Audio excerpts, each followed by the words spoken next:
So you want to take control and but without guilt, right?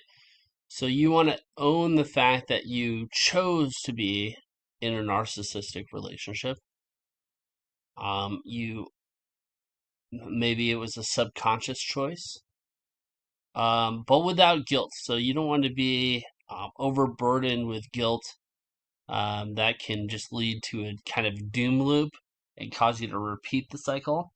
But also, you don't want to be ignorant of that and never take control of your choices, your actions, and your future, right? So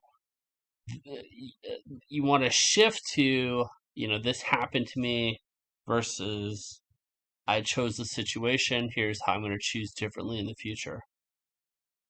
These are my values. This is what I want, and this is what I want to be partnered with.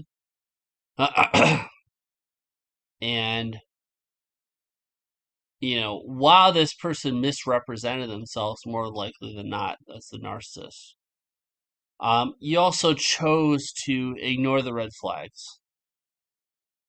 You chose to be blinded by hopium, right? Because like in the devaluation period, you know better. You can see where it's headed and see the downfall, and yet you're so addicted to the illusion that they presented that you hold out hope. You get drunk on hopium instead of appreciating for what is, not losing the time and money, not letting that come to um, full stagnation, full reversal, and recognizing that it was an unsustainable relationship, right? So in this, you'll see a language change. So my narc made me feel this way is language of external locus of control. As long as you have that mindset, the pain repeats itself, the cycle repeats itself. This person behaved in a certain way, and it activated um, a previous weakness, right? Um, this person exploited a hole in your own development. And more often than not, when you're in a narcissistic relationship, and that's something you chose as an adult, it's unresolved past relationship with a narcissistic parent, be that a mother or a father. And what they're activating is it's a whole different dynamic, but there's the same theme, right? So it's history not repeating itself but rhyming. So the in it for years in your childhood, if you're in a narcissistic, if you had a narcissistic parent, you were physically dependent upon this person for survival, and they were constantly using you as a fuel source.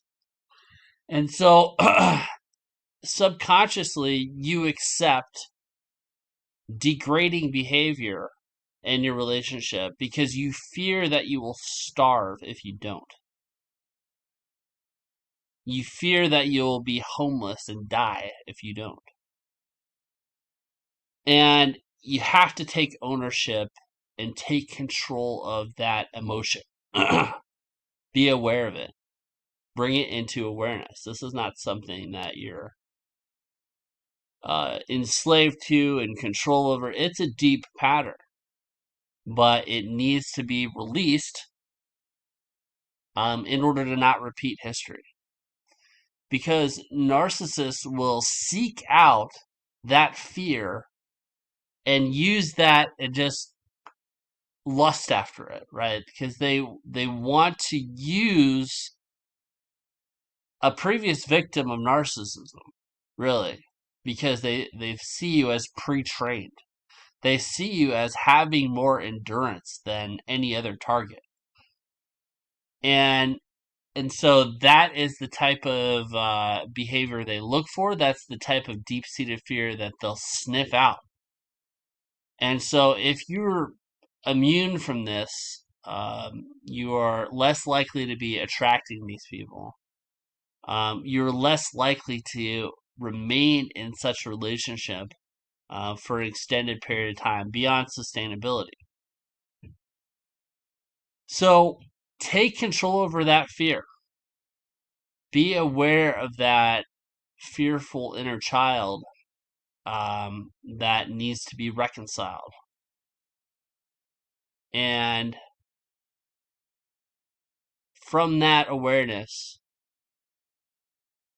make your choices going forward. You made a bad decision. It's fine. What did you do right? What are you going to do better next time? Define what you want and what you don't want, and let that govern your behavior. Thanks for listening.